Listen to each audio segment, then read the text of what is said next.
Calmes ont été les mots d'ordre aujourd'hui du côté de Valenciennes, où tout s'est très bien déroulé lors de cette marche en l'honneur de Manu. Manu, vous le savez, hein, c'est cet homme de 41 ans qui a perdu l'usage de son œil samedi dernier sur la place d'Italie à Paris. Nous avons rencontré sa femme aujourd'hui qui l'accompagnait, la femme de Manu, qui se satisfait de cette marche pacifique. Je vous propose de l'écouter. Honnêtement, les gens ont respecté la volonté de Manu. Pourtant, il y avait la rage en eux. Et pour ça, on les remercie parce que ils ont respecté le choix de Manu. Vu tout le soutien qu'on a de tout le monde, on ne pouvait pas faire sans venir. Il ne voulait pas faire sans venir. C'est sa façon à lui de remercier tout le monde pour son soutien. Et puis aussi de montrer aux gens que c'est pas parce qu'arrivait ça qu'on lâche les gilets jaunes. On est gilets jaunes, on lâchera rien jusqu'à la fin. Les gilets jaunes, avant tout, c'est un mouvement de solidarité. On est tous solidaires, on reçoit des messages de partout. On a des gens de Paris qui sont venus. C'est ça, c'est le mot d'ordre solidarité, c'est les gilets jaunes. Voilà, une marche donc pacifique ici du côté de Valenciennes. Quelques échauffourées ont eu lieu entre manifestants et forces de l'ordre. Ce sont même les organisateurs gilets jaunes qui se sont parfois interposés entre les manifestants les plus vindicatifs et les forces de l'ordre pour tenter que tout le monde puisse reprendre la route du cortège. Voilà donc ce qu'on peut dire aujourd'hui sur cette manifestation pacifique en hommage à Manu du côté de Valenciennes.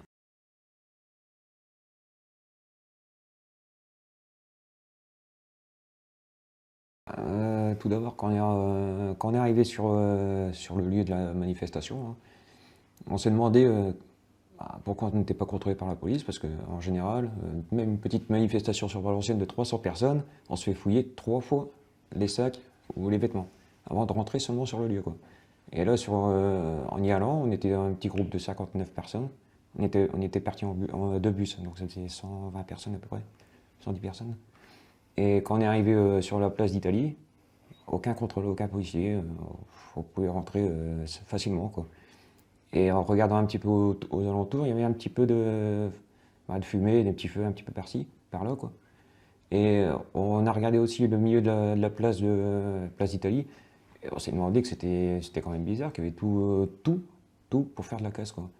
Il y avait comment dire, Matériel de chantier.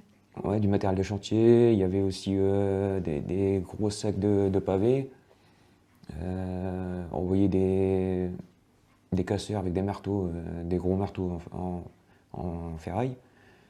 Donc on s'est dit, c'est pas normal, c'était pas normal, quoi. Et donc on rejoint la manifestation parce que c'était prévu à 14 h, hein.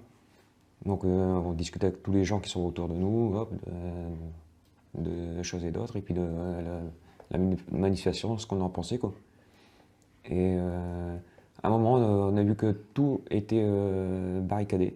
Toutes les sorties de la place d'Italie, quoi, toutes les artères étaient coincées par la police, quoi. Les CRS, la police, tout. Vous étiez bloqué sur place. On était bloqués sur place, oui.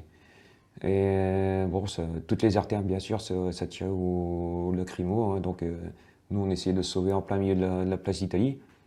Parce que bon, on était en fumée, et puis bon, c'était une sacrée forte odeur de crime que je n'avais jamais sortie auparavant dans les 1 an de manifestation que je fais. Et donc, je protégeais ma femme aussi, donc je tirais à chaque fois, je dis, tu me suis derrière, là, là. Vous essayez d'éviter les affrontements, en fait. Oui, on essayait de les éviter comme on pouvait, parce que chaque coin de rue, il y avait de l'affrontement, quoi. Et donc, à un moment, ma femme s'est retrouvée embourbée dans de la boue. J'ai dû lui tirer dessus pour la défaire, quoi.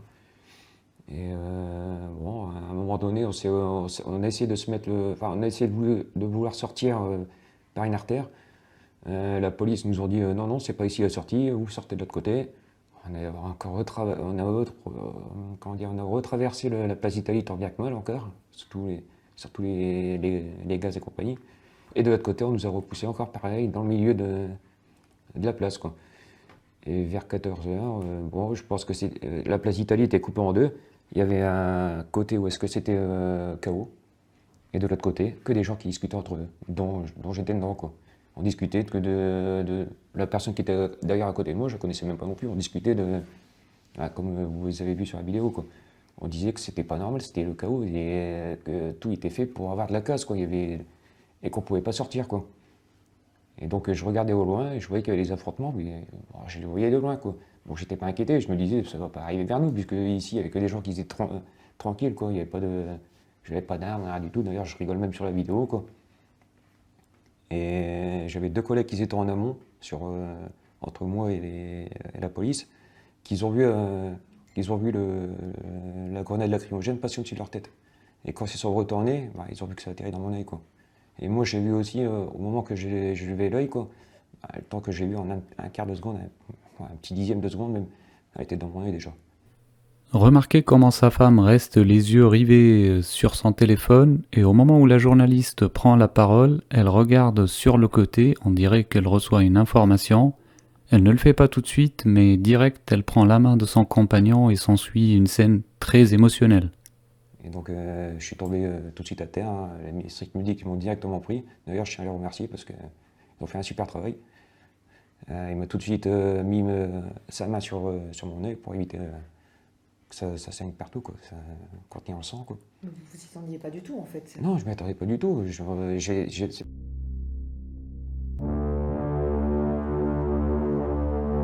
m'y attendais pas du tout. C'est pas la première manifestation que je fais en un an. Donc je sais un petit peu les dangers, je sais quand même évaluer les risques qu'on peut avoir, quoi. Et encore, non, je ne l'ai pas vu arriver. Et j'étais rassuré où est-ce que j'étais, je veux dire, je me sentais pas en danger à ce moment-là.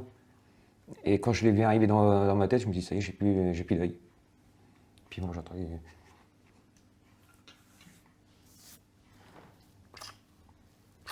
Ma femme crier.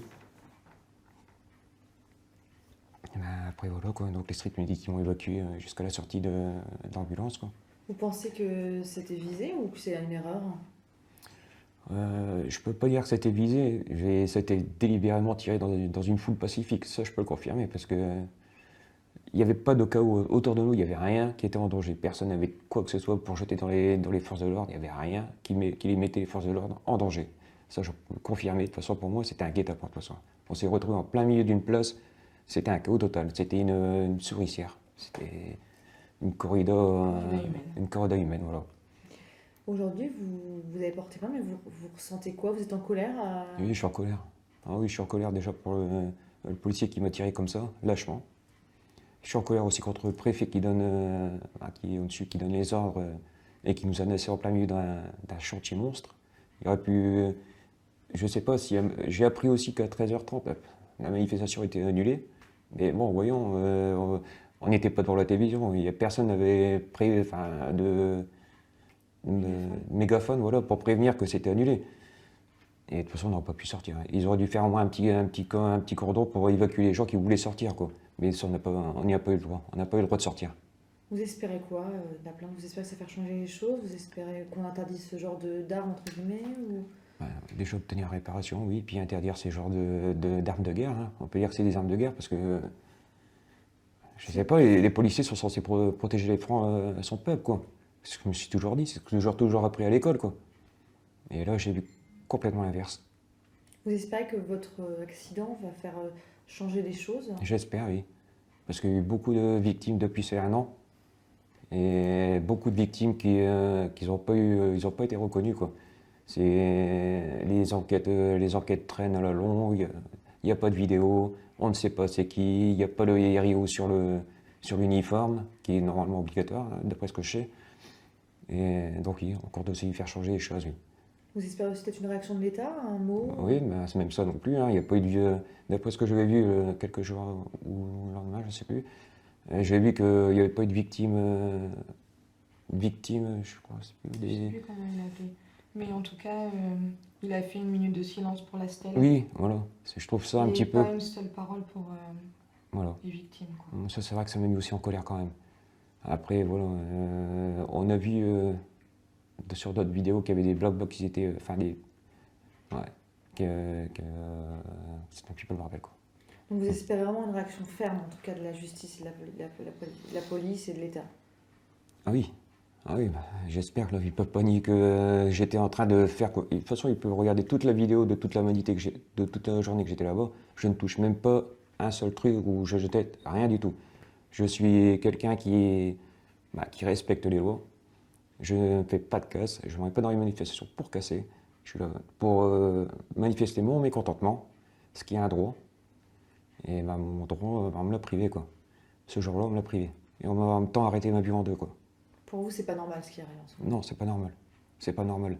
Il y a beaucoup trop de victimes. Et j'en ai vu aussi des manifestations, peut-être pas des gens qui sont éborgnés sur des manifestations, mais des personnes handicapées qui sont saquées comme ça, j'en ai vu. Des matraquages gratuits. Des gazages gratuits. Manifester en fait. Oui, c'était mon but. Moi, je partais pour les 1 an des Gilets jaunes, vu que ça fait 1 an que j'y suis.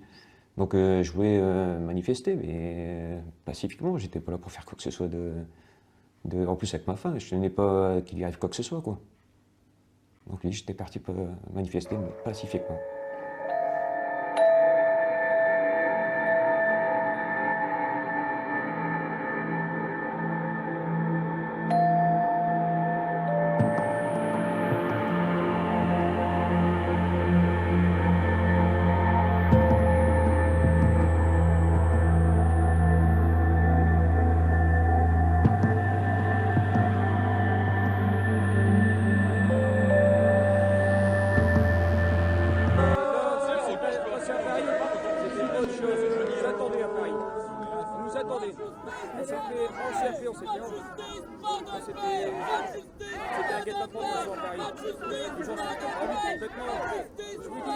Respect à lui, je vous invite à partager, je vous rappelle que sur la page on peut pas.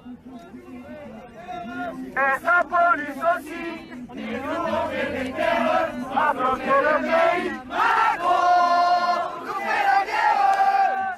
Et sa police aussi, et nous, militaires, a bloqué le pays.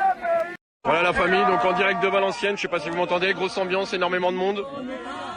Manu, un homme digne, courageux, combattant, comme beaucoup de blessés, beaucoup de mutilés. Respect à lui. Je vous invite à partager, je vous rappelle que sur la page on peut pas. Et sa police aussi, qui nous militaires, a bloqué le pays. Macron nous fait la guerre. Et sa police aussi, et nous, militaires, a bloqué le pays.